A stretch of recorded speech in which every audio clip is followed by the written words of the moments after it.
Welcome to Yo-11 Minutes. Yo-11 Minutes, mostly Vegas, no BS casino experience, and more. Michael Traeger is out again today, but I do have an episode planned for you.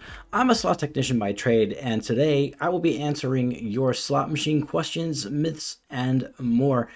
We don't have a news story today. Review Journal put out a thing that says, yep, the Tropicana is still closing on April 2nd. I don't know why that's a news story. We know it's closing April 2nd. Thanks for the reminder, Review Journal. I'm not sure what that's about. But anyways, since we don't have a news story, we're going to get right into it. So it is time for the tease.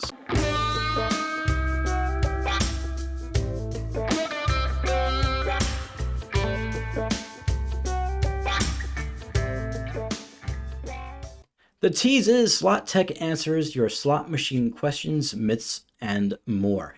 So today I posted on my social media accounts, if you have questions for a slot technician, ask them here, and I'll ask them as a reply here, and I'll answer them in an upcoming episode of Yo-11 Minutes. That upcoming episode being today. I probably should have mentioned that. People would have responded quicker. But anyway, I did get a bunch of questions via social media and some through text message from people who know me and just decided to text me their questions. So let's get to it. This first question, this may be obvious, but what exactly does a slot tech do? Great question. Oftentimes the terms slot tech and slot attendant get mixed up with each other. So let me tell you what a slot attendant does. What a slot attendant does is they're the ones who walk around. If you win a jackpot, they're the ones who are going to walk by and congratulate you. They're going to get your information from you, and they're going to come back usually a bit later, and they're going to pay you the hand pay directly into your hand, counting it out. They do other things as well, but that's where they're mostly known for. And they also will, if something goes wrong with your machine, like your money got stuck in the thing or whatever, they can do general maintenance and open it up and maybe rescue your 20. Unless it's really up in that bill validator, then they're going to have to call a tech like me. But slot attendants are the ones who come by with the payout money. It takes them time. I've seen what it looks like on their end. You win a jackpot, they have to go to the back, talk to their shift supervisor. They have to pull up meters for the machine, do a verification to make sure, look at, this went in, that many spins happened, this happened, that, this was what triggered, no foul play, and then pay you. So that's why sometimes it takes a slot attendant a while to pay you. So don't take it out on them. They're doing their job. They just have to go through their bureaucracy. They have to go through to give you your money. I'm a slot technician. So what I do is I am responsible for the installation, repair, somewhat programming of slot machines. If something breaks, I'm a slot tech. They call the slot tech. The slot tech's going to look at it. This button is stuck. This thing isn't working. We're getting a strange error message. Things like that. We do a lot of game conversions where we will switch out the game that's on the machine to a completely different game. Every slot machine, when you look at a slot machine, don't think of it as a slot machine, thinking about the game that's on it. Think of it as a slot cabinet. That's what we tend to call them, cabinets. Every brand has a certain type and model of cabinet, just like cars do, what makes some models. But that cabinet could have different games on it. So you might one day come in and play quick hits on it, and then the next couple of days you come back, that machine is still there. You don't realize it's the same machine because now there's a completely different game on it that you can play. That's called doing a conversion. We also tend to move the machines around a lot. I'm on the projects team because that's how they have us start off. And so I am surprised at how many slot machines get moved around on a daily basis. Did not know that would be the case, but a lot of times machines will go from one bank to another bank and vice versa. Machines will simply come off the floor because they're going to the warehouse or whatever. Maybe they're old or whatever, or they're not getting much play. They'll come off the floor, and then a vendor company will come in and do installs, which is installing new games. So I'm the tech guy, not the attendant guy. So yeah, that's basically it. Repairs, installs, conversions, all that stuff. Technical side of things stuff. And it's interesting too, because when programming, we can see the pay tables, and we have to make sure everything matches up, that we're putting in there. There's a lot of a lot of it goes through a lot of processes to make sure it's right, because we have internal audits, and there's also external audits, and external audits is gaming control. So basically, slot technicians are charged with the care and maintenance of the casino's most valuable assets, and as such, we get vetted pretty heavily before we are hired. Um, Another question: have you been saving my Players Club cards you find in the machines? So anytime we, this question was asked as a joke, but it does tie into some seriousness. Anytime we find something inside or underneath the machine, if it's of value, especially. So if it's, well, first to talk players cards. If we find someone's players card, we take it out. You know, where we find it. All right, it's in the machine somehow, or it's underneath the machine, or wherever it is, or it just got left there. We take it out. We show it to the camera, and we walk over to the players club. Whatever the players club is for that property, hand it over. Hey, someone lost their card, and you hand it to them. Now, if it's a Tito, like a Tito ticket with some money on it, or it's a debit card or a credit card or cash, even, same thing.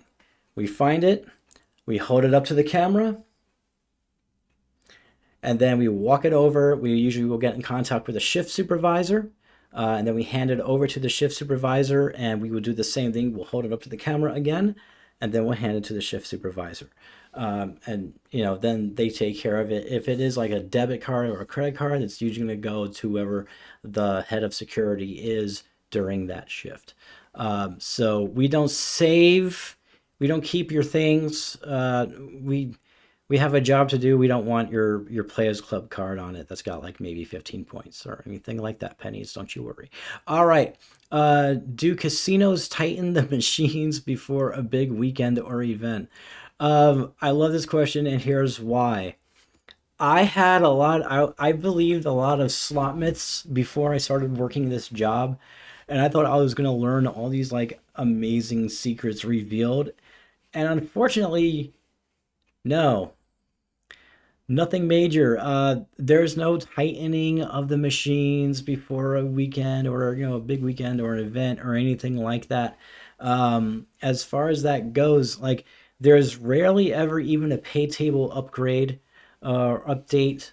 And it's I've been doing this now for 5 months, and there was only at one time there was a pay table update, and it was at a video poker bar, where they needed to update the pay tables for some reason. But other than that, the machines don't get magically tightened before a big event, or there aren't enough slot technicians available at properties to go around and tighten the machines. Okay, what you're talking about there is pay tables and altering the pay tables and the percentage holds, and that isn't a process that one just decides to do. uh, it has to go. There's a whole auditing process and all of that. And you get a printout of the sheet of what it's supposed to be for each denomination and what the hold is. And you have to have it in there. There's an internal audit that comes by and checks the machines.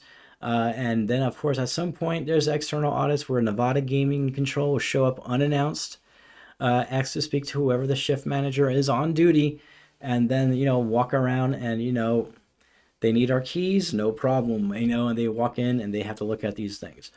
So there isn't we tighten it for big weekends and then loosen it back up. That doesn't happen. And of course, a lot of you at home are probably saying, oh, but he has to say that because he works for the casinos and it's all good. Believe what you're going to believe, man. Trust me. If I knew this was happening, I would have gotten the word out somehow through alternate sources. I know a lot of people, but no, that's not what happens. Sometimes they'll have us do a bank move, like they'll say, "Hey, well, let's put these machines over here and those machines over there," because for some reason they think they'll do better during that weekend. Like for NFL weekend, whatever NFL games were there, Super Bowl weekend, they wanted to make sure people saw where they were, and stuff like that. I mean, they're hard to miss. They're huge. I'm getting off topic. But anyways, sometimes they'll want like certain machines to be closer to like the sports book or something like that. But they don't change the pay tables on those machines. So there isn't a loosen it up and tighten it up kind of a thing. The percentages are the percentages, and a random number generator is still a random number generator. There's no big rush to like change and loosen and tighten machines. I thought there was, though. I seriously thought there was. Like, I had my idea about what myths were going on, and it's all freaking legit. So I kind of I have to respect it, but at the same time, I'm just like, damn, everything I thought that the casinos were doing, they're not. It's kind of weird. And did you know that the casinos don't even own all the machines in the casino? They lease a majority of them before they buy them. And if they don't like the way the game is performing, they swap it out for a different game. Yeah, most of the time, casinos don't even own all their machines. Anyways, let's see. Can you play slots where you work? And the answer to that is no. Obviously, as a slots technician, it would look weird if I won a jackpot on a slot machine where I work. It just doesn't look good. So they don't want us to play slot machines. We're not allowed to play slot machines. Whether we come in uniform or out of uniform, we are not allowed to play with slot machines. We can play table games, and we can drink where we work. No, of course, not during working hours. I mean, off hours, off shift. But like, we can't play slot machines. And I'm not sure if table games dealers can play table games when they're off of work. I haven't really asked any of them, but we're typically not allowed to play slot machines where we work. Yeah. Let's see. Do people tip? Uh, as a technician, someone who fixes machines, no. Usually we go, up to the machine after the problem has been reported, and if it's a simple fix, we do it. Usually there's not usually someone there. Sometimes there is, if it's like I said earlier about a $20 bill that got stuck in a bill validator, we can fix that. We typically don't get tipped at all. Like, I don't know, they just see us as like the mechanics. They come and do that, and we fix their thing, and then the slot attendant is like, oh, thank you, and then gives it to the customer. So typically, the idea of a slot technician getting tipped is rare to none. But I will tell you this funny story. It was New Year's Eve. I'm at work, and I don't know, it was about 10 o'clock at night. And there's a bit of a commotion. I'm walking the floor because I didn't have an assigned project. They just wanted us there walking the floor and make sure everything was going okay in case someone had to do like a quick fix or whatever. So I'm walking the floor. I hear a commotion, and some guy, he won a jackpot. So oh, congratulations! Slot attendant's like, oh, that's great, yeah, blah, blah, blah. And he's sitting there, and he's talking, and I'm there, and I just walked over. I'm looking around, and I'm also looking at people around him. I'm not security, but like sometimes I just start looking around, make sure nothing is up, because you never know, right? And so he cracked a joke with me. I forget what he said. He's like, "Oh, you're gonna make sure I don't leave with my money," and it was like, ha ha ha. So we started joking back and forth, right? And so I'm standing next to him. He's over here. I'm here, and his wife is there. Okay. So he's joking around with me. We both just got along, and we're just cracking jokes and everything. And he was saying that usually it's his wife that wins all the money. He doesn't win anything. So he started to rub it in her face that he's the one that won this time. And then, I shit you not, she wins a freaking jackpot right there. She gets a hand pay. She wins a hand pay right there. So it's just like, what? And it was just like, and it was just this whole thing is now this husband and this wife both won a jackpot. So now they're thinking I'm luck for some reason. And so they found me later. I'm walking the floor again. Oh, hey, come here, man. It was good talking to you. I wish you the best, blah, blah, blah, blah, blah. And he hands me like $50. And I was like, oh, I don't think. And he's, oh, no, take it. And I was just like, oh, thank you. I appreciate it. Blah, blah, blah, whatever. And I talked to the slot attendant, like, hey, did he tip you? And she's like, oh, yeah, he gave me like $350. I was like, oh, shit, okay. So I want to make sure she was taken care of. So that was good. And then I realized that we don't have a policy about what to do if a slot technician gets tipped. So I asked other slot techs, I was like, hey, I just got a tip. And they're like, what? Because it never happens. And this guy, he's been there for 8 years. He's like, we don't even have a policy about that because, I mean, the slot attendants do, but we don't. So keep it. And I'm like, okay, so $50 for me. The slot attendants there, by the way, have to share their tips. Doesn't that suck? I mean, yeah. I mean, if I was a slot attendant and I did a great job and all that, and I got tipped, why am I going to put it in a pool for people who weren't even there to get tipped? But whatever. That's just how it is where I'm at. And I work at 3 different properties. So, do people tip slot technicians? It's plausible. That's the best answer. Is it expected? Most certainly not. Do all machines have adjustable volumes internal, and do casinos ever use them? Yeah, all machines have at least, depending on how old it is. I mean, you have like a really, really old ancient slot machine, like you have in the lobby of what is it, Golden Gate? Those old ones, like I mentioned on the previous, like 2 foot, tall. No, but the electronic ones, yes, and it's accessed generally via an internal menu. Normally, it's by a reset key, and it depends if it's available via only the reset key or if you have to have a tech turn that key, and then there's this other button on the inside of the machine that we have to get into to access more things. So yeah, all the electronic ones do have at least an internal volume control. And the second part of that question is, do casinos ever use them? That's a good question. From what I understand, I've done a lot of installs.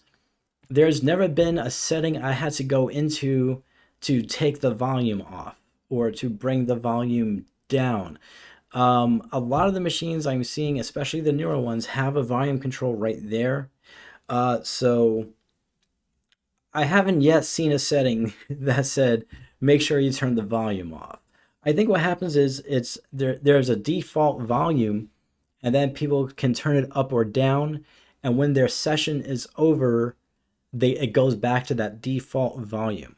But for certain older machines, you might not get any sounds at all, and it isn't necessarily that the casino turned them off. Sometimes just like over the course of time, those speakers are done.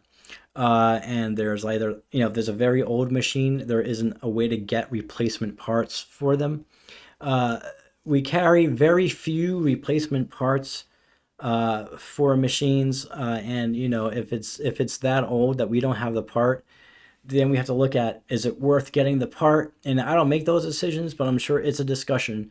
Do we want to put down the cost of getting a part from someone on wherever, some third party reseller or wherever? And so a lot of times you'll find machines that are off, that have no sound at all, and these are usually the ones that just their speakers went bad, they got lost over time. It happens. Speaker units get removed for one reason or another and never get put back. Like, a bunch of stuff happens. Drink spills happen, and when people spill drinks, those drink beverage gets into the machine, and it hits those speakers. That's it. A lot of times, especially those old machines. So there is that. I can tell you from my experience as a slot technician, I've never been told we're going to have to turn down the volume on these machines, or we're going to have to leave the sound off, or anything like that. All right, let's see what else. What surprised you most when you started?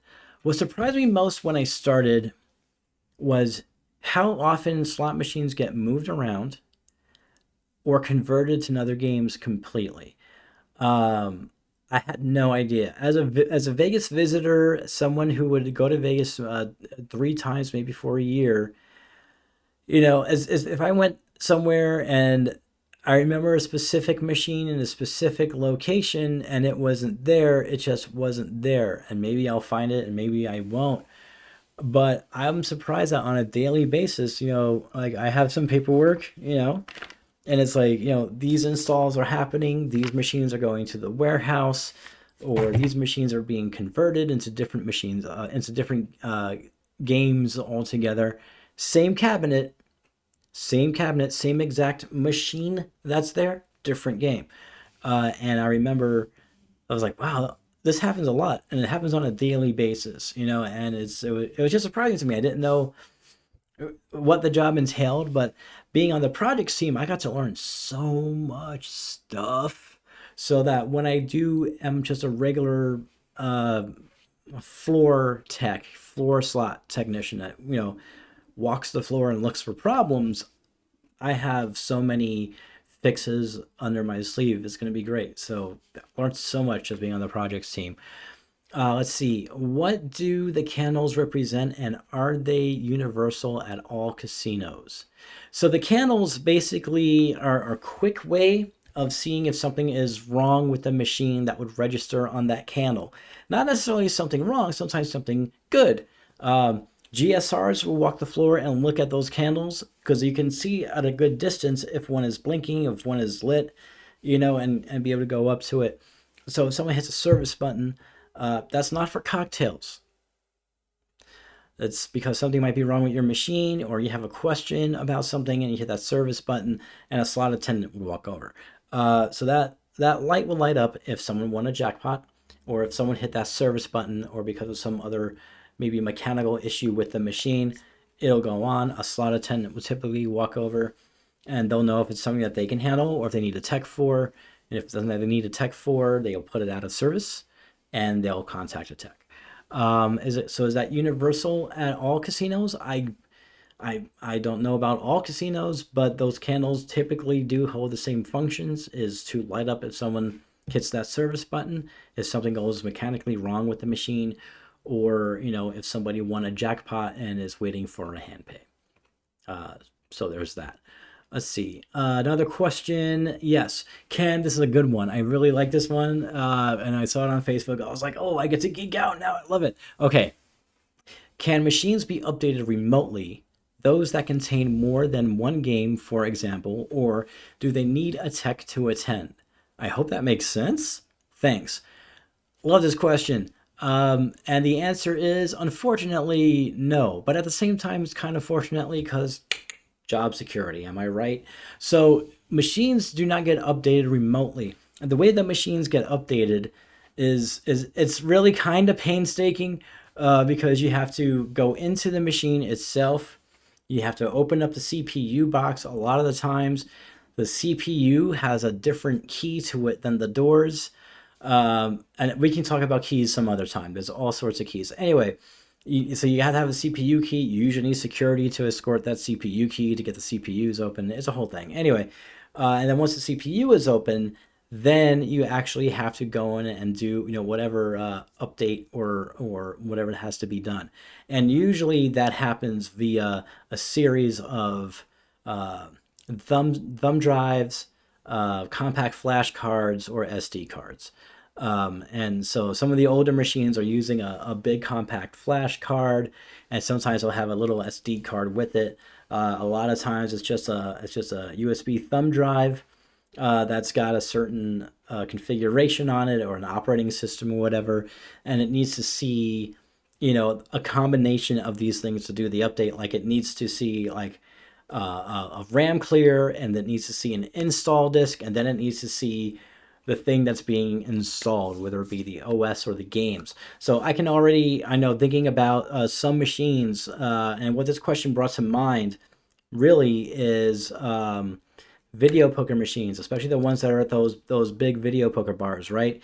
Because you have all sorts of video poker on there. Jacks are better, Deuces Wild, etc., etc. And then you also have Keno games on there.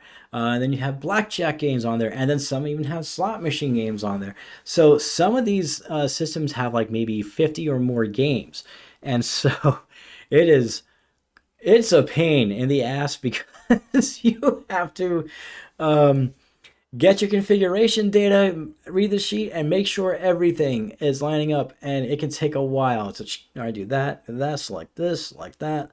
All right, do the double check. Okay, yeah, do that, and then you're on to the next game, and you're doing that for a while, and then you have to go back and make sure everything. Then go on to your third. So it can be very time consuming. But the newer ones, what's cool about that is now they've done it where you can export those settings that you did one machine, right? We'll call that the main machine. Where you get done with all 50 games on that machine, and you have, a master technician, which is someone who's been a slot technician for at least 5 or more years, gets a master tech nameplate thingy. It's pretty cool. Will come over, and then they will do a visual verification that all your settings are correct.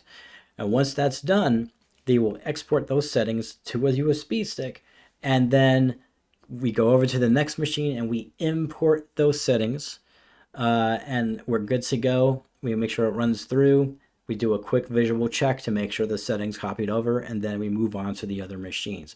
But just that first one is so time consuming.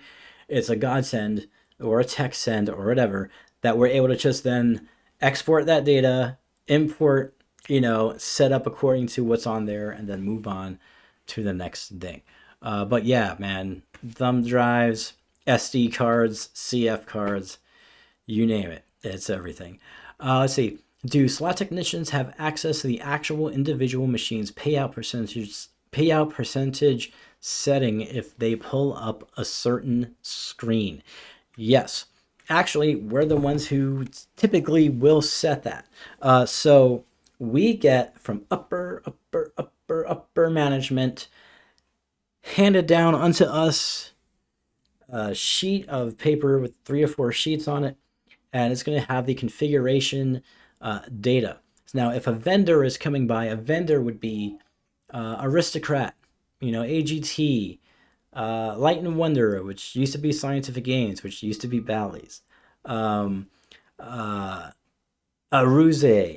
Interblock. Interblock, they make the bubble craps, all that. So we'll come in, the vendor comes in, and they do the install. We hand them the sheet. They now have to program it according to those specifications, the pay table, and the jurisdiction. Jurisdiction is very important, Nevada for Las Vegas. And then they have to do it according to what's on the sheet. And this has to be, goes through, it's like, before we get it, it goes through gaming, and then it comes to us or something. It's a whole big thing up there. Way up there, way levels beyond me. I don't want their jobs. And it comes down, so it has to match exactly what is there. If we find that there is a difference, like no, they say, oh, we don't actually have this particular setting or this particular pay table ID number, then we have to halt everything, get in touch with, and then they have to call the higher up people, and there's a whole thing to have, and then it comes back down to us, and those are long days, but we get it done. But yes, at any time, a slot technician, I'm not sure about a slot attendant, but a slot technician can pull up those screens, see the percentages, and we can get a lot more information because we have to be able to show it to audit. So internal audit comes in and says, hey, we need to, let's check this. And, and they'll look at it, make sure it lines up with what it's supposed to be. If gaming control comes in, it was like, hey, they're going to need you to open doors on these machines here. We open the doors. If they're asking for a certain screen, a lot of times they'll know how to find it, but we'll stand there and assist. And so you go to this menu here, that menu there, and now here, and there it is. Go to the meters, and there you go. And what's cool about that is that if you've done your job right, everything lines up to where the hold percentage that's supposed to be there will reflect in the history of the machine. And it's a beautiful thing because you see that it's logical and it makes sense and it's a legit system, So, for example, today we were moving this old machine. You've seen them before. They were over the top before over the top was over the top. Okay, I'm talking not present day over the top Buffalo, big huge arches over your head Buffalo. Not that over the top, but like at the time over the top, where it's like crystal and the gold and the bank. You've had to have seen these crystal, right? And it has this like weird crystal top to it, and it has lights on the inside, and then it has these digital reels that barely look like they work most of the time, and a screen you can barely freaking read now. Anyway, we got rid of a bunch of those today in favor of brand new machines that got installed. And for shits and giggles, I put in my my card. So you'll see slot technicians and slot attendants. We have cards that look like player cards. They look just like player cards. But if we put that in the player tracking thingy where, you put your card into when you play the game, you get points. If we put the ones that we have assigned, we get menu options And, you know, we can pull up meters and stuff like that. We can see how much money went into that machine over the lifetime of it, how much money came out of the machine over the lifetime of it, wins, losses, coin in, coin out, spins, everything. The existence of that machine is all in there. It's beautiful. And you can actually, you know, pull up on the bigger screen internally, and you can see over the course of the lifetime of that machine, the hold percentage held true to what it's supposed to be. So it's like, that's pretty awesome. And of course, I mean, it's programmed to do that. But to me, it gave me like a sense of faith. Like, all right, the casinos aren't trying to screw me. I mean, the house always, you know, in the end, the house always wins. But over the course of the lifetime of that machine, you know, it kept what it said it would keep, which is 13%. You know, so when you look at hold percentages and stuff like that, you know, this is what it's talking about. So yeah, we can pull it up on a certain screen. We have to. That's information that has to be shared with audit, you know, supervisor, stuff like that, who needs to verify those things. But I do want to say this is not something that gets shared with customers. A customer can't ask us, hey, can you pull up the menu so I could see, you know, what the payback percentages is on this machine? That's not what it's for. And you're going to get turned down. It's like, oh, sorry, I can't do that. Or I'm sorry, I don't have access to that screen. And 9 out of 10 times they don't have access to that screen. And they're not going to call over a slot technician to, you know, just show it to you. So, you know, a slot tech, if it does show up, it's going to be like, yeah, we can't really show you that screen because you're not audit. It's just how it works. But I can tell you that the machines I've seen are in the 86 range, 87 range, which means that the casino keeps the remainder of that. So they keep 13%, and then somewhere like 89. So the casino keeps 11. And what that 87, 89 means is that over the course of the lifetime of the machine, it pays back 87% of what has been given, or 89% of what has been given. That the casino keeps that 13 or 11%, if that makes sense. But yeah, and you might think, well, how does the casinos make so much money, you know, if they're only keeping 11%? But when you look at the lifetime of that machine that's been sitting there since 2015, and you see how many millions and millions of dollars went into that thing, even 13% of those millions and millions of dollars, that's a lot of money. So that's it. That's all the questions I had today. I gathered everything up. It's 32 minutes in. I was not expecting to go this long, but that's going to do it for this episode. Luxury travel booking, TravelZork Travel. Visit us at TravelZork.travel to plan your next amazing vacation. And please join the conversation on social media. You can find us easily. All social platforms are at TravelZork. We'll see you next time.